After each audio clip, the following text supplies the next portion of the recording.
Мынакей Курманбекте чоңу чыгып атат тугандар, барпыда. Чоң атсыз дегендер барбы? Чоңу минем дегендер. Өспүрүм экен өзү дагы. Азыр жашын айтабыз. Жазга 2 жаш болду деп айтор, билбей калдым. Азыр сурайм го. Ылдый айдач Курманбек. Ылдый айдач. Мына жер билинбеген мен өтө тигин. Болду. Болду, теги кандай болду. Өзү кандай болду. Азыр мына ат чоңоюп кетти деп пародасын издегендер, чоңду минем дегендер көп болуп атат. Дал ошол жигиттерге таратабыз. Пароданы сүйгөн мырзаларга. Барпыдан тартылып атат бул өспүрүмдөр. Курманбек. Токтото турасың эми тайды. Ассаламу алейкум миним. Жакшысыңбы? Бүгүн чоң өспүрүмдөр бар экен, Бүгүн чоң өспүрүмдөр бар. Зор өспүрүмдөр келип калды. Bunun jaşı Кунан болду, Кудай каласа. Эми кунан болду. Кунан болду. 2 жаш болду. 2 жаш болду. Анда чоң экен. Чоң. Парода кандай? Парода Абакан, Абакан? Абакан. Жакшы экен.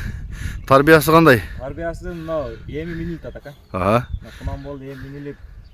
Ичине кыйла болуп калды. Жолун табып атабы? Жолун ачып атабы? Боюн ченедиңерби? Боюн ченедим, 65ке уровеньге неме кылып. 65ке. 65ке. Жакшы экен.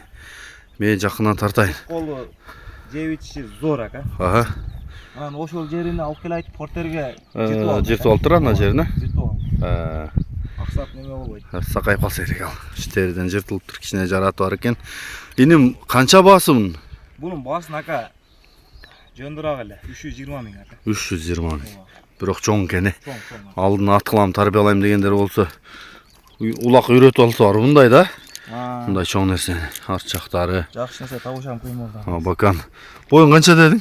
65ке өлчөп алып эле. Чоң экен бирок. Чоң. 65. Эми 2 жаш экен. 2 жаш тай экен да мындайча айтканда. Мына жерин портерге жыткан жери. Жакшы экен. Мына жак айда чарчаң көрсөтөлү Курманбек. Жаңы менге ал жагында тура түшүнөсүңөр бирок. Бирок кыргызча кылып күчкө салтат мына бала. Үйрөтүп коесуң сен бир жума мындай минсең муну. Кудай кааласа. Ат чындыгында чоңду издегендер көбөйүп кетти. Чоң ат минем дегендер. Дал ошондой жигиттерге бүгүн 2 жакшы өспүрүм чыгып атат. Болду, жарайт. Мен номерди калтырам. Жалал абад областы Сузак району Барп айылында турат тугандар бул өспүрүмдөр.